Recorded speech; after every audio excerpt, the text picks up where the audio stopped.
వైఫల్యాన్ని కూడా దీని ద్వారా నేను తప్పుపడతాను. రైట్, మళ్ళీ వస్తాను మీ దగ్గరికి. హలో, రైట్, మళ్ళీ వస్తాను మీ దగ్గర. అమర్నాథ్ గారు. ఎస్, అమర్నాథ్ గారు. Hello. Amarnath, thank you Balaram గారు నాకు టైం ఇచ్చినందుకు. Yes sir. ఇప్పుడు బలరాం గారు, మొదటగా మన ప్రేక్షకులకు ఇప్పుడు ఈరోజు నిన్న రాత్రి జరిగిన దుర్ఘటన ఏదైతే జరిగిందో, వారిప్పుడు అధికారిక అంచనాల ప్రకారము అక్కడ డిఐజీ ప్రకటించిన నెంబర్స్ 30 మంది మరణించారని చెప్తున్నారు. సో 30 మంది వారి ఫ్యామిలీస్ కు అట్లాగే వారి ఆత్మలు శివైక్యం చెందాలని ఆ భగవంతుని ప్రార్థిస్తూ, నేను 23, 24 2 రోజులు ప్రయాగ్రాజ్లోనే ఉన్నాను, సంఘంలోనే ఉన్నాను. మొత్తం మన ప్రేక్షకుల యొక్క ఉపయోగం కోసం నేను ఒక 2 నిమిషాలు నాకు అన్ఇంటరప్టెడ్ టైం ఇవ్వండి. అక్కడ మొత్తం ప్రయాగ్రాజ్ త్రివేణి సంగమాన్ని 3 పార్ట్స్ గా డివైడ్ చేశారు. ఒక ఇంపార్టెంట్ పార్ట్ ఏంటంటే అఖాడాలు, 24 అఖాడాలు వివిధ రకాల మఠాలకు, వివిధ రకాల స్వామీజీల కోసము, వాళ్ళ శిష్యుల కోసము, అంటే లలిత సహస్రనామాలు లేకుంటే కుంకుమార్చనలు లేకుంటే వివిధ రకాల ప్రవచనాలు జరగడానికి అక్కడ ఏర్పాట్లు చేసుకోవడానికి ఒక ప్లేస్ ఇచ్చారు. రెండో ప్లేస్ ఏంటంటే సెక్టార్ 19 అండ్ సెక్టార్ 20. ఈ 2 సెక్టార్లలో నాగ సాధువులు, వేల మంది, లక్షల మంది సాధువులు వస్తారు కాబట్టి దేవప్రయాగ, రుద్రప్రయాగ, ఆ తర్వాత హిమాలయాల నుంచి వారి కోసం గవర్నమెంట్ ఏర్పాటు చేసింది గుడారాలను, చిన్న చిన్న డేరాలు లాంటివి. సో అక్కడ వారు ఉంటారు. ఈ 2 కాకుండా మనం రెగ్యులర్ గా ఫొటోస్ లో చూసే సంగమమే త్రివేణి సంగమం, దాన్నే సంగం ఘాట్ అని చెప్తున్నారు. ఆ సంగం ఘాట్ వెళ్ళడానికి ఎక్కడైతే ఒక చౌక్ ఉంటుంది, ఆ చౌక్ నుంచి సంగం ఘాట్ అంటే నది యొక్క బిగినింగ్ కు వెళ్ళడానికి 1 కిలోమీటర్న్నర ఉంటుంది. అది ఖచ్చితంగా ఎవరైనా నడుచుకుంటూనే వెళ్ళాలి, ఎవరికైనా. ఇందాక మానవతరాయ్ గారు దాదాపు 12-13 నిమిషాలు స్పీచ్ ఇచ్చారు. దానిలో ఉన్న చాలా విషయాలు ఆయన చూసి ఉండరు, ఎందుకంటే ఆయన చూడలేరైనా బెనిఫిట్ ఆఫ్ డౌట్ తో నేను చెప్తున్నాను. నేను మొత్తం 2 రోజులు కాలినడకతోనే మొత్తం తిరిగి ఉన్నాను, సెక్టార్లు తిరిగాను, ఆ తర్వాత అఖాడాలకు వెళ్ళాను, ఆ తర్వాత పోలీసులతో మాట్లాడడం జరిగింది, అక్కడ ఉన్న రిపోర్టర్స్ తో మాట్లాడడం జరిగింది. అక్కడ ఆ హనుమాన్ మందిరం పక్కనే మీడియా కోసము ఒక ఏర్పాట్లు చేశారు, మీడియా వాళ్ళందరూ అక్కడే ఉండి టెలికాస్ట్ చేస్తున్నారు. చాలా అద్భుతమైన ఏర్పాట్లు. మొత్తం ప్రపంచంలోనే ఒక 15-20 ఒలింపిక్ గేమ్స్ ఏకకాలంలో జరిగితే ఎన్ని ఏర్పాట్లు చేయగలుగుతామో, ఎన్ని ఏర్పాట్లు చేయడానికి అవకాశం ఉందో అన్ని రకాల ఏర్పాట్లు సార్. త్రివేణి సంగమం అంటే నది మధ్యలో తాళం చేయాలి, ఒడ్డు ఉండదు. సో ఆ నది మధ్యలో దాదాపు 1 కిలోమీటర్ పొడవుగా ఒక వారధి లాంటిది నిర్మించి దాని మీద 1500 చేంజింగ్ రూమ్స్ నిర్మాణం చేశారు సార్. లేడీస్ కోసము, ఆడవాళ్ళ కోసం, ఎవరైతే స్నానం చేసి వెంటనే పైకి వచ్చినప్పుడు ఆ వారధిలో, ఎందుకంటే అది నది మధ్యలో ఉంటుంది త్రివేణి సంగమం. వట్టేప్పుడు వెళ్తే మనకు క్లియర్ కనబడుతుంది. ప్రయాగరాజ్కు అనేక సార్లు నేను కనీసం 7-8 సార్లు వెళ్ళుంటా కాబట్టి నేను చెప్తున్నాను. సో ఈ మొత్తం ఆ ప్లేస్ ను 3 రకాలుగా విభజించి దాదాపు 40-50 వేల మంది పోలీసులు సెక్యూరిటీ ఉంటున్నారు. 1000 మంది పైన ఎన్డీఆర్ఎఫ్ వాళ్ళు ఉన్నారు. ప్లస్ అక్కడ ప్రతి వ్యక్తి కూడా త్రివేణి సంగమంకు చేరుకోవడానికి బోట్ లో వెళ్ళాలి, ఎందుకంటే నది మధ్యలోకి వెళ్ళాలి కాబట్టి ఒడ్డులో బోట్ తీసుకొని బోట్ లో వెళ్ళాలి. అయితే ఈసారి ఏం చేశారంటే పొల్యూషన్ కంట్రోల్ చేయడానికి డీజిల్ బోట్లను అనుమతించట్లేదు. కనీసం 3-4 వేల హ్యాండ్ డ్రివెన్, అంటే అక్కడ కావట్ అంటారు ఒక కమ్యూనిటీ, మన బెస్తా వాళ్ళ లాగా ఇక్కడ తెలంగాణలో.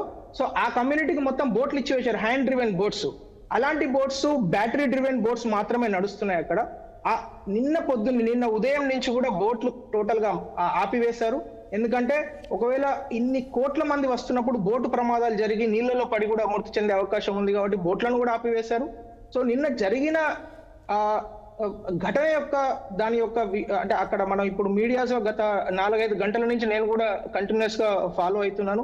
ప్రత్యక్షంగా ఉన్న వాళ్ళు చెప్పిన కథనాల ప్రకారం, అంటే ప్రత్యక్షంగా అక్కడ ఉన్న వాళ్ళు, అక్కడ వాళ్ళ కుటుంబీకులు చనిపోయిన వారు, వాళ్ళు మాట్లాడుతున్న పద్ధతి ప్రకారం మనకేమర్థమవుతున్నదంటే, వాళ్ళు ఏం చేశారంటే అక్కడ ఈ సంగం ఘాట్, అంటే ఎవరైతే అక్కడ వెళ్ళి ఉన్నారో వాళ్ళు ఈజీగా కోరిలేట్ చేసుకోవచ్చు. సంగం ఘాట్ దగ్గర ఒక మెయిన్ ప్లేస్ దగ్గర వాళ్ళు బ్యారికేడ్స్ నిర్మించారు. ఎందుకంటే నీళ్ళల్లో ఎక్కువ మందిని వదిలిపెడితే, నీళ్ళలోకి ఎక్కువ మంది వెళ్తే నీళ్ళల్లో ప్రమాదాలు జరిగే అవకాశం ఉంది కాబట్టి బ్యారికేడ్స్ పెట్టినప్పుడు చాలాసేపు వరకు ఓపిక పట్టారు. నిన్న సాయంత్రం 6-7 నుంచి జమైన జనాలు రాత్రి 1-1:30కు ఎవరో కొంతమంది సమయం అయిపోతున్నది, మౌన అమావాస్య గడియలు దాడిపోతున్నాయి, లేకుంటే ఈ గడియలలో స్నానం చేస్తే బాగుంటుందని ఆ పుకారు వలన సడన్ గా లక్షల మంది ముందుకు వచ్చేసరికి ఆ ముందు వరుసలో ఎవరైతే బ్యారికేడ్స్ దగ్గర ఉన్నారో వారు ప్రమాదానికి లోన్ కావడం జరిగింది. అక్కడ ఉన్న మహిళలు, చిన్నపిల్లలు, కొంచెం బలహీనంగా ఉన్న వాళ్ళు అక్కడ ప్రమాదం జరిగి చనిపోవడం జరిగింది. వెంటనే అది జరిగిన ఇమీడియట్లీ అక్కడికి అంబులెన్స్లు చేరుకోవడం, వాళ్ళందరినీ హాస్పిటల్స్ కు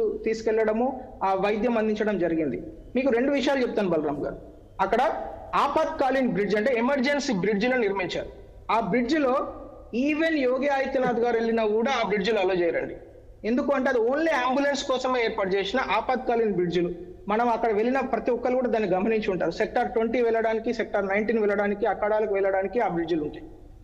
ఇప్పుడు మీరు చూపిస్తున్నారు కదా విజువల్స్, ఆ విజువల్స్ లో ఉన్న బ్రిడ్జ్ లాంటివే ఆపత్కాలీన్ బ్రిడ్జిలను ఏర్పాటు చేశారు. అట్లాగే అక్కడ అంబులెన్స్లు, పోలీసు, సెక్యూరిటీ వెళ్ళడానికి కావాల్సిన రూట్లన్నీ గ్రీన్ ఛానల్ లాగా ఏర్పాటు చేశారు. అందు గురించే విత్ ఇన్ 2 గంటలకు ఆ సంఘటన జరిగితే హాఫ్ అన్ అవర్ లో వాళ్ళు హాస్పిటల్ కు రీచ్ కాగలిగారు. ఎట్లా చేరగలుగుతారని అన్ని కోట్ల మంది ఉన్నప్పుడు? ఇప్పుడు మనము ఒక ప్రభుత్వాన్ని, ఒక వ్యవస్థను తప్పు పట్టడం అనేది, అది చూడకుండా తప్పు పట్టడం అనేది కరెక్ట్ కాదు. ఎందుకంటే ఇక్కడ లోటుపాట్లు ఏదన్నా ఉంటే, ఎందుకంటే ఇది ఎవరు చూసింది కాదు, 10 కోట్ల జనాలు, ఈ మొత్తం human kind, man kind, history of man kind లో ఒక తెలంగాణ, ఆంధ్రప్రదేశ్ లో ఉన్న మొత్తం మంది, ప్రయాగరాజ్ యొక్క జనాభా ఎంత సార్? 59 లక్షలు, 60 లక్షలు అనుకోండి. 60 లక్షలు జనాభా ఉన్న ఒక ఊర్లో, ఆ మొత్తం ఊర్లో కలిపి 60 లక్షల జనాభా ఉంటే, ఒక 12 స్క్వేర్ కిలోమీటర్ల ఏరియాలో 10 కోట్ల మంది జనాలు ఉన్నారనుకోండి. ఊహించండి అసలు ఎట్లా ఉంటుందో. తెలంగాణ, ఆంధ్రప్రదేశ్ మొత్తం కలిపి మీ మన ఒక్క మాదాపూర్ లో ఉంటే ఎంతమంది ఎట్లా ఉంటుందో అట్లా ఊహించుకోండి. అలాంటి హ్యూమన్ కైండ్, మొత్తం హ్యూమన్ కైండ్ హిస్టరీలో ఇంత పెద్ద కాంగ్రిగేషన్ అనేది ఎప్పుడు జరగలేదు. ఇది జరుగుతున్నది కాబట్టి దీన్ని ఏ విధంగా చేయాలనేది ఎవరి దగ్గర సైంటిఫిక్ ప్రాసెస్ లేదు. అయినా ఇప్పటి వరకు వాళ్ళు చేసిన అద్భుతమైన ఏర్పాట్లు, ఎందుకంటే ఈ 16-17 రోజులలో దాదాపు 22 కోట్ల మంది అక్కడ స్నానం చేయడము, వాళ్ళందరూ కూడా చాలా ఆనందంగా స్నానం చేయడము, ఈ రోజు ఎటువంటి ఘటనలు జరగకపోవడం. నిన్న రాత్రి కూడా నేను ఇందాక కుట్రకోణం గురించి మాట్లాడాను. నేను ఒక విషయం చెప్తాను, ఈ విషయం చెప్పి నేను కంక్లూడ్ చేస్తాను.